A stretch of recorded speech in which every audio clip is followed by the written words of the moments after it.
7 ancient civilizations you've probably never heard of, but should have learned in school.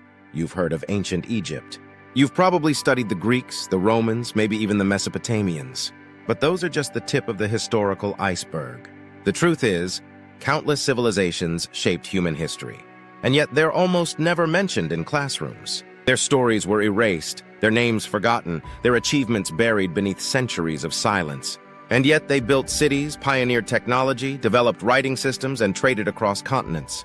This video is your invitation to rediscover them. From the deserts of Africa to the mountains of South America. From the lost cities of Asia to the prehistoric wonders of Anatolia. These are 7 ancient civilizations you've probably never heard of. But once you do, you'll never forget them. 1. Göbekli Tepe. The oldest temple in the world, in the rolling hills of southeastern Turkey, lies a place that has completely rewritten everything we thought we knew about the origins of civilization.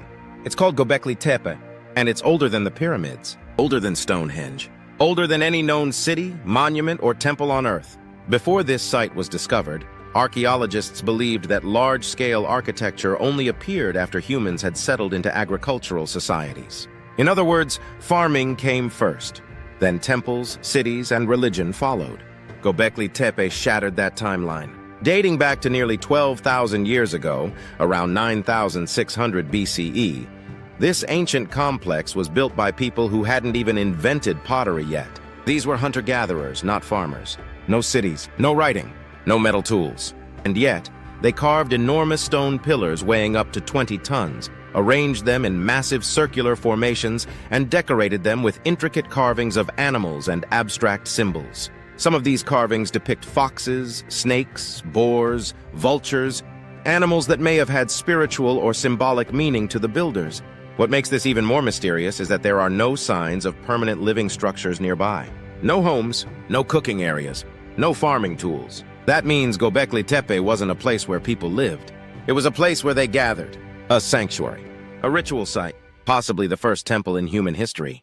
This flips the entire narrative of civilization on its head. Instead of agriculture leading to religion and community, Göbekli Tepe suggests that spirituality came first, and it may have been the very reason people started settling down and farming in the first place. It's a theory known as reverse-order civilization. Humans didn't gather in villages and then invent religion. They came together to worship something bigger than themselves. And civilization followed. Even more mysterious? At some point, long after it was built, the site was carefully buried by its own creators. Why? No one knows. But the burial preserved the site so perfectly that it remained untouched for thousands of years, until German archaeologist Klaus Schmidt began excavating it in the 1990s. What he found stunned the archaeological world. And even today, less than 10% of the site has been uncovered. There may be more circles, more carvings, more secrets still waiting underground. Göbekli Tepe forces us to rethink our assumptions about human development. That organized religion, monumental architecture, and complex rituals existed thousands of years earlier than we thought. It's no exaggeration to say, this is one of the most important archaeological discoveries ever made. And yet, most people have never heard of it. While schools teach about Mesopotamia and Egypt as the cradles of civilization, Göbekli Tepe quietly reminds us that there was a chapter before chapter 1, one that was lost, forgotten, and buried. Until now. 2. Knock Africa's mysterious masters of terracotta. In the heart of modern-day Nigeria, long before colonialism, long before European empires even knew Africa existed, there was a civilization quietly mastering art, technology, and organization. That civilization was the Knock culture. And it's one of the most mysterious ancient societies on Earth. The Knock people lived in West Africa over 2,500 years ago, from around 1000 BCE to 300 CE. But some discoveries suggest their origins could be even older, reaching as far back as 1500 BCE. What makes Knock truly extraordinary is their art dot. They created terracotta sculptures that are both beautiful and haunting. Life-sized heads with piercing almond-shaped eyes, elaborate hairstyles, and detailed expressions. These weren't just decorations, they were symbols of identity, status, and perhaps even spirituality. But here's the incredible part. These sculptures were made with zero influence from outside civilizations. No trade with Rome, no Egyptian templates, No Greek inspiration. This was a purely indigenous African art form, and it was highly advanced. These works show signs of kiln firing, which means the Nok people understood how to control high temperatures to harden clay. That's a technology many cultures didn't master until centuries later. Some even suggest the Nok created the first sub-Saharan iron tools. Iron smelting, one of the most significant human advancements, may have independently emerged in West Africa, thanks to them. This breaks a long-standing stereotype in historical narratives that African societies only advanced through contact with Europe or the Middle East. The Nok prove otherwise, and yet we know almost nothing about them. Why? Because most of their legacy has been destroyed, looted, or lost. When farmers first discovered Nok sculptures in the 20th century, they didn't realize their value. Many artifacts were damaged or sold on the black market. Others were simply discarded. And since the Nok left no written records, their language, beliefs, and daily lives remain a mystery. But what we do have, the terracotta sculptures, are enough to tell us something essential: that the Nok were not a tribe, not a primitive people, but a complex, organized, and artistic society. One that flourished in isolation, mastered difficult technologies, and expressed identity through art in a way that was centuries ahead of its time. If these sculptures had been found in Greece or Italy, they'd be displayed in the grandest museums on Earth. But because they were found in West Africa, their story was buried, just like the Nok themselves. Still, every time a new artifact is uncovered, it adds another piece to the puzzle. And little by little, we begin to see the outline of something remarkable. A civilization that defied assumptions, resisted timelines, and created beauty that has lasted for millennia. They may not have built pyramids. They may not have left behind grand stone cities. But the Nok left something far more human: faces. Real faces carved in clay, staring across time, demanding to be remembered. 3. Caral, the oldest city in the Americas long before the Inca built Machu Picchu. Before the Aztecs raised pyramids in Mexico, before the Maya created calendars and cities deep in the jungle, there was Caral. Tucked away in the Soup Valley of coastal Peru, Caral is the oldest known city in the Americas, and yet almost no one has heard of it. Dating back to around 2600 BCE, Caral is more than 4,000 years old, making it as ancient as the pyramids of Egypt and older than any civilization in North or South America. But what truly makes Caral special isn't just its age, it's what its builders achieved. The city spans over 150 acres and includes 1. Monumental pyramids. 2. A sunken circular amphitheater. 3. Residential complexes. 4. Irrigation systems. 5. Evidence of a vibrant textile industry. 6. A complete lack of weapons or fortifications. That's right. Despite its massive scale, no weapons have been found at Caral. This suggests something extraordinary. Caral was built on cooperation, trade, and shared spiritual values, not warfare or conquest. The largest pyramid in Caral is 60 feet tall, with stone steps leading to a flattened top. From that height, priests or leaders could have addressed the population gathered below, much like a stage or ceremonial pulpit. Surrounding it were plazas, homes, and public buildings, all constructed with precision and mathematical planning. And the people who lived here weren't isolated. They traded cotton and fish with mountain and jungle communities hundreds of kilometers away. This means Caral was part of a wide, interconnected network of early Andean societies, all working together long before written language ever appeared in the Americas.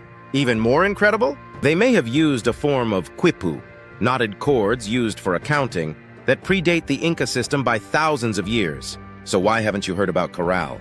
Because it was only discovered in the late 1990s by Peruvian archaeologist Ruth Shady. Before her excavations, the mounds of Caral were mistaken for natural hills. Once unearthed, everything changed.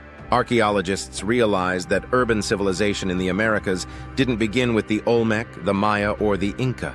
It began here, in a coastal desert, where people built monumental cities not for war, but for worship, gathering, and trade. This challenges many long-held assumptions. It shows that complexity doesn't always emerge from conquest, that peace can build pyramids just as well as power. And yet Caral still doesn't appear in most history textbooks. It gets overshadowed by more famous cultures with dramatic stories of blood and empire. But if history were written by architects instead of conquerors, Caral would be on the first page. A city without war, a civilization without weapons, a people who chose to gather, build, and believe together. More than 4,000 years ago, on a dusty plateau in Peru, they created something lasting. And now the wind is uncovering their forgotten voices. 4. Elam, the Persian power. Older than Persia, when you think of ancient Iran, the first name that probably comes to mind is the Persian Empire. Rulers like Cyrus the Great, Darius, and Xerxes, who built one of the largest empires in human history. But there was another civilization in Iran, one that came before the Persians, one that lasted for nearly 2,000 years, one that built cities, rode in cuneiform, and went to war with Babylon. That civilization was called Elam. Located in what is now southwestern Iran, the Elamite civilization flourished from around 2700 BCE to 539 BCE, before finally being absorbed into the Persian Empire. In its prime, Elam rivaled Mesopotamia in both power and culture. Its capital cities, like Susa, were filled with monumental architecture, royal palaces, and advanced irrigation systems. Susa, in particular, was a city of incredible influence, so much so that the Persians later adopted it as one of their own capitals. But Elam was more than just a shadow of Mesopotamia. It had its own language, its own art style, and its own religious beliefs, including a pantheon of gods like Kirarisha, Humban, and Naparisha. Unlike Mesopotamian cultures that left massive ziggurats and epic literature, Elamites were more restrained in their monuments, but equally rich in diplomacy and statecraft. They developed one of the earliest writing systems, adapting cuneiform script into their own unique Elamite language. They also produced some of the earliest known legal codes, rivaling those of Babylon and Assyria. Perhaps their most dramatic moment came in the 12th century BCE, when the Elamites launched a stunning raid against Babylon, not only looting the city, but stealing the legendary stele of Hammurabi, a massive stone slab engraved with Babylon's law code. They brought it back to Susa as a symbol of victory. That stele, by the way, now sits in the Louvre Museum in Paris. Despite this show of power, Elam was not invincible. Like all ancient civilizations, it faced internal strife, invasions, and natural decline. By the 6th century BCE, it was overtaken by the rising Persian Empire under Cyrus the Great. But even then, the Elamites didn't disappear completely. Their culture and administration were absorbed into the Persian system, their cities, their language, their legacy, quietly carried forward. So why is Elam so often forgotten? Partly because they were surrounded by giants, Sumerians, Akkadians, Babylonians, Persians, and partly because their language remains only partially deciphered, making it harder for historians to fully understand their records.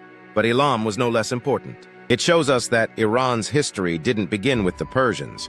It began long before, with a civilization that was organized, literate, and fiercely independent. A civilization that built cities when Egypt was just rising. That challenged Babylon when it was at its peak. And that left behind traces of a story still waiting to be told. In the deserts of Khuzestan, where the winds blow through crumbling ruins, the stones still whisper the name of Elam. 5. Indus Valley Civilization, the lost engineers of South Asia. When people talk about the world's oldest and greatest civilizations, 3 names usually dominate the conversation: Mesopotamia, ancient Egypt, and ancient China. But there's a 4th, equally old, just as advanced, and in some ways far ahead of the others. Yet it's rarely mentioned. It's called the Indus Valley Civilization. Also known as the Harappan Civilization, this ancient society flourished in what is now modern-day Pakistan and northwest India from around 2600 BCE to 1900 BCE. At its height, it covered more territory than either Egypt or Mesopotamia, and yet most people have never even heard of it. Why? Because the Indus Valley left behind no grand pyramids, no epic poems, and, most frustrating of all, no deciphered writing system. They had a script, beautifully stamped on seals, tablets, and pottery, but to this day, no one can read it. But even without being able to translate their words, we can still see who they were through what they built. And what they built was incredible. The Indus Valley cities, including Mohenjo-Daro, Harappa, and Dholavira, were marvels of urban planning. They had 1. Straight grid-like streets. 2. Multi-story houses. 3. Public wells. 4. Granaries. 5. Workshops. 6. And most impressive of all, underground drainage systems. That's right. More than 4,000 years ago, they had sewage systems more advanced than many 19th century European cities. Each home had access to fresh water and a bathroom, Wastewater flowed out of the house into covered drains along the streets, a level of sanitation far ahead of its time. There's even evidence of standardized brick sizes, suggesting a level of quality control and engineering coordination across multiple cities. And unlike many ancient civilizations, the Indus Valley shows very little evidence of war or conquest. No kings, no palaces, no massive monuments to ego. Just peaceful, organized, cooperative city life, built by a society that clearly valued balance, cleanliness, and civic design. They also traded widely, with Mesopotamia, Persia, and across the Indian subcontinent. They crafted intricate jewelry, pottery, tools, and toys, including miniature carts with wheels and game pieces that may have been early forms of chess or dice games. So what happened? Around 1900 BCE, the Indus Valley cities began to decline. There's no evidence of invasion or war. Instead, most scholars believe climate change played a role. Shifting monsoon patterns, drought, and a drying river system may have made agriculture unsustainable. Slowly, people abandoned the cities. The script was lost. And over time, the civilization faded into the dust, until the 1920s, when archaeologists began to uncover its secrets again. Today, we still know surprisingly little about the Indus Valley. We don't know what they called themselves. We can't read their language. We're not even sure why they disappeared. But what we do know is this: they were brilliant city builders. They mastered civil engineering, sanitation, and urban life thousands of years before it became common elsewhere. They lived in peace. They worked together, and they left behind cities that still astonish the modern world. The ruins of Mohenjo-daro and Harappa stand as silent monuments, not to kings or conquerors, but to planners, architects, and people who built a better way to live. Maybe that's why they're forgotten, because their greatness wasn't about power. It was about progress. 6. The Nabataeans. The hidden architects behind Petra, tucked away between sandstone cliffs in the Jordanian desert, lies one of the world's most iconic ancient cities, Petra. With its towering rock-cut temples, intricate facades, and dramatic natural surroundings, Petra looks like something out of a fantasy novel. And yet most people know the site, but not the civilization that built it. The people who created Petra were called the Nabataeans, and their story is one of mystery, innovation, and survival. The Nabataeans emerged around the 4th century BCE in the arid lands of what is now Jordan, Syria, Saudi Arabia, and Israel. They were originally a nomadic Arab people, but they quickly evolved into one of the most sophisticated and wealthy trading civilizations of their time. How? By mastering two things: water and commerce. In the unforgiving desert, the Nabataeans engineered an extraordinary system of water collection and storage. They built 1. Hidden cisterns. 2. Terraced reservoirs. 3. Underground canals carved directly into the rock. This allowed them to survive, and even thrive, in areas where almost no one else could. Petra, for example, could sustain a population of 20,000 people thanks to this hidden water infrastructure. But water was just part of the equation. Their true genius was trade. The Nabataeans sat at the crossroads of ancient caravan routes, linking the Arabian Peninsula, the Mediterranean, Egypt, and Mesopotamia. They traded frankincense, myrrh, spices, silk, gold, and precious stones. Their control over these routes made them fabulously wealthy, and with that wealth, they built Petra. The most famous structure in Petra is Al-Khazne, or the Treasury, a massive temple carved into rose-colored stone.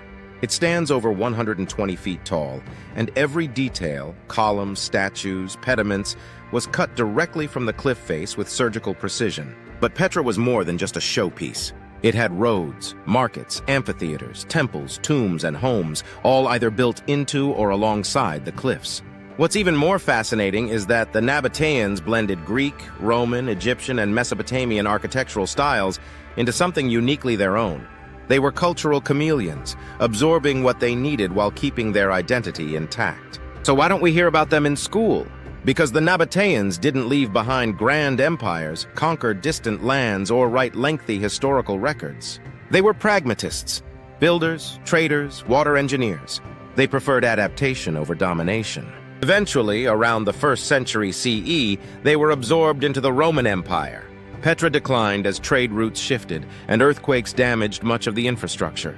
By the 7th century, the city was mostly abandoned, covered by sand, forgotten by time, until European explorers rediscovered it in the 1800s. Today, Petra is a UNESCO World Heritage Site, a wonder of the world, and a global tourist attraction. But the Nabataeans themselves are still largely unknown. And that's a shame, because they represent a model of civilization that's rarely celebrated, not built on war, not driven by conquest, but founded on sustainability, trade, and ingenuity. They were desert architects, masters of water, and proof that even in the harshest conditions, brilliance can bloom. The rocks of Petra still whisper their legacy. You just have to listen. 7. Aksum, the African empire that ruled the Red Sea. When we think of ancient empires, we often think of Rome, Greece, China, or Persia. But in the Horn of Africa, where Ethiopia stands today, there once rose a kingdom so powerful, so wealthy, and so advanced that it was considered one of the 4 great powers of its time. This was the Kingdom of Aksum. Flourishing from around the 1st century CE to the 7th century CE, Aksum was a trading empire centered in modern-day Ethiopia and Eritrea, with influence that stretched across the Red Sea into Arabia. Its capital, also called Aksum, became a hub of commerce, culture, and innovation, a city with monumental architecture, stone obelisks, royal tombs, and grand palaces. What made Aksum so extraordinary? First, its strategic location. Aksum controlled key ports along the Red Sea and dominated trade routes between Africa, Arabia, and the Mediterranean. They traded in gold, ivory, spices, silk, and even live animals, and minted their own coins inscribed in Greek to facilitate global trade. Yes, coins! The Aksumites were the first sub-Saharan African civilization to mint their own currency, which speaks volumes about the complexity of their economy. But Aksum wasn't just about wealth, it was about innovation. They built massive stone stelae, or obelisks, carved from a single piece of granite. Some stood over 90 feet tall, decorated with detailed carvings that imitated multi-story buildings, windows, doors, and structural supports, all carved into solid stone. To this day, these structures still stand, towering silently in the northern Ethiopian highlands, monuments to a forgotten African superpower. Another incredible aspect of Aksum is its early adoption of Christianity. Around the 4th century CE, King Ezana converted to Christianity, making Aksum one of the earliest nations in the world to officially adopt the religion, even before Rome. Ezana's stone inscriptions, written in 3 languages, still survive, detailing his conversion and victories. They show a literate, multilingual society that was deeply connected to the wider ancient world. And yet, where is Aksum in the history books? Too often, African civilizations are left out of mainstream historical narratives, or only mentioned in the context of slavery or colonization. But Aksum existed long before European colonization, long before Western influence. It was an empire with global connections, a written script, a complex economy, monumental architecture, and religious transformation. So what happened? By the 7th century, Aksum's power began to fade, partly due to climate change, partly because of shifting trade routes after the rise of Islam and the decline of Red Sea commerce. The empire gradually moved inland and its influence diminished. But its legacy lived on, especially in the Ethiopian Orthodox Church, which traces its roots back to Aksumite Christianity. Today, Ethiopia's unique alphabet, liturgy, and culture still echo the ancient rhythms of Aksum. The empire may have faded, but it left behind a blueprint of an African civilization that didn't need permission to be great. Aksum challenges the outdated idea that civilization flowed only from north to south, from Greece and Rome to the rest of the world.